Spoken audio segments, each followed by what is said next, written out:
आज के वक्त में बहुत से लोग जानते हैं कि जगन्नाथ रथ यात्रा क्या है और इसका महत्व क्या है। आ, पर क्या आप यह जानते हैं कि जगन्नाथ रथ यात्रा का पागलपन इस दुनिया भर के शहरों में फैला कैसे? तो बात है 1960 की, जब हरे कृष्णा मूवमेंट चला, जिसकी नींव दुनिया भर के शहरों में स्वामी प्रभुपाद जी ने रखी थी। वाक्य जिन्हें दुनिया के हर कोने में भगवान श्री कृष्ण का ज्ञान बांटने का श्रेय भी दिया जाता है। हरे कृष्णा मूवमेंट विदेशों में एक क्रांति की तरह छिड़ गया और लोग यह समझने लगे कि वो नाम जप से मोक्ष की प्राप्ति कर सकते हैं। और यही वजह बनी कि वक्त दर वक्त भक्तों की संख्या के साथ त्योहार को मनाने वाले शहरों की संख्या भी बढ़ने लगी।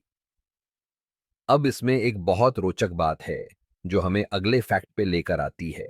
अब वो बात जुड़ी है रथ यात्रा के निर्माण कार्य से। अब यह तो हमें मालूम ही है कि सिर्फ एक ही पेड़ को चुना जाता है भगवान की मूर्ति बनाने के लिए, ये बेपुसा सेगी कपासा।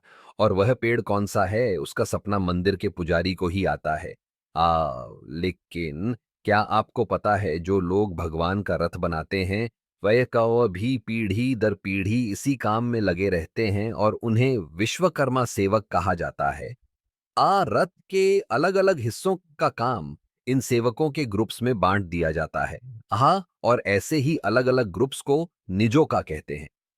अब हर कार्य के हिसाब से इन समुदायों के विशेष नाम भी होते हैं, जैसे कि बड़े ही महाराणा। इस ग्रुप में कुशल बड़े ही लोग होते हैं जो पूरे रथ को तराशने का काम करते हैं। ऐसे ही दूसरा ग्रुप होता है चंदा का। इसमें जो लोग होते हैं वो अलग अलग पार्ट्स को पहुंचाने का और लगाने का काम करते हैं। आसाह। फिर आते हैं रूपा का। इनका काम होता है कि अलग अलग चित्र बनाकर रथ को पेंट करते हैं और उसको बहुत ही खूबसूरत बनाते हैं।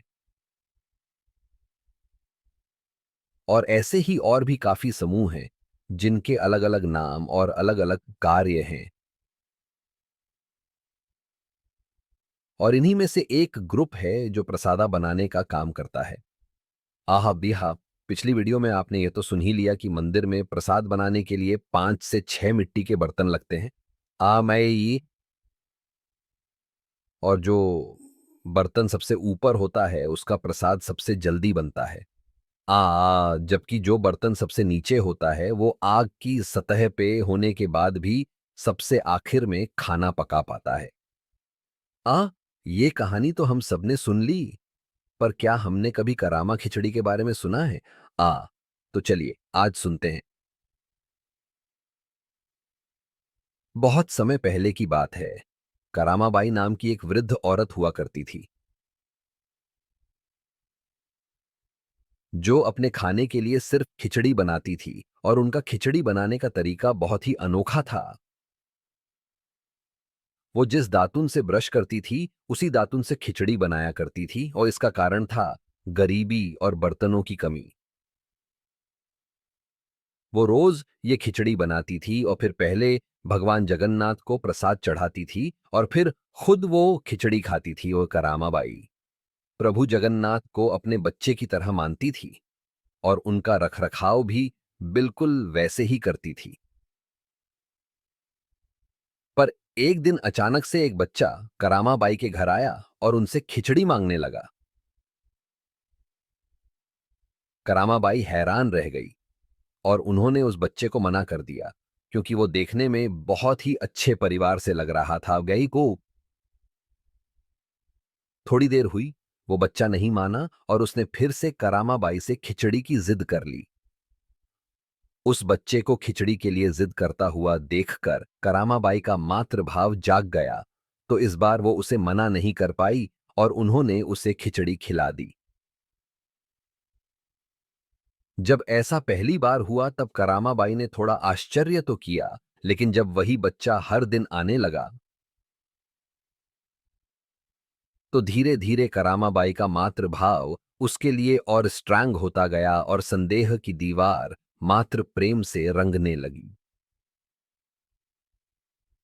अब इसी सब के चलते एक दिन अचानक यह पता चला प्रभु जगन्नाथ के मंदिर में भगवान ने पंडितों का बनाया हुआ भोजन स्वीकारा ही नहीं। असर आया। अब ये कैसे पता चलेगा कि भगवान ने भोजन स्वीकारा कि नहीं? पुरी के जगन्नाथ मंदिर में भगवान को भोजन कराने से पहले कुछ ऐसे रिचुअल्स होते हैं जो वहां के मुख्य पंडित परफॉर्म करते हैं। वो भोजन को अपने दोनों हाथों में लेते हैं और उसमें यह देखते हैं कि इसमें भगवान की आकृति दिख रही है या नहीं। हाँ, क्योंकि अगर आकृति दिख रही है तो मतलब भोजन स्वीकृत है, और अगर नहीं दिख रही है, दे रही है, तो उसका उल्टा। उस दिन एकदम यही हुआ मुख्य पंडित जी को। उस दिन प्रसाद में भगवान की आकृति नहीं दिखाई दी। तो जब ऐसा हुआ तो कुछ लोगों ने सुझाव दिया कि करामाबाई की खिचड़ी का भोग लगाकर देख लो। तो मुख्य पुजारी ने एक सांस में ही मना कर दिया, क्योंकि वह जानते थे कि करामाबाई खिचड़ी एक अलग तरीके से बनाती हैं। अब दिन ढल गया और बात खत्म हो गई। पर फिर अगले दिन जब मुख्य पंडित जी भगवान की पूजा करने फिर से आए तो उन्होंने देखा कि भगवान के मुंह पे खिचड़ी लगी हुई है। यह देखकर मानो उनके होश से उड़ गए। यह देखते ही वह से गया कि तुरंत भागकर करामा के घर गए और उनसे पूछने लगे, क्या कोई बच्चा तुम्हारे यहां खिचड़ी खाने आया था? तो करामाबाई ने कहा, हाँ।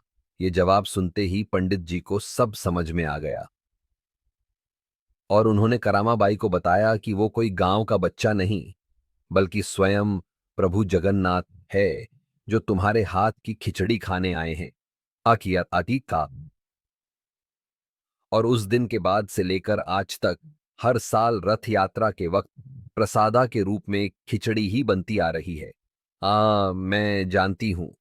अब तक आप यह तो जान चुके होंगे कि ऐसी एक नहीं, पर अनेकों कहानियां हैं जो इंसान और विज्ञान के होश उड़ाने के लिए काफी हैं। जिसका एक कारण यह भी है कि भगवान की लीला हर किसी के समझने की बात ही नहीं। समझने वाली बात यह भी है, ऊंच नीच, सच्चा झूठा, अपना पराया, भगवान के मंदिर में ये सब नहीं चलता। भगवान की श्रद्धा और उनकी सेवा इन सब से बहुत ऊपर है। इस वीडियो को लाइक, शेयर और सब्सक्राइब करना न भूले। मिलते हैं अगले वीडियो में। जय श्री जगन्नाथ।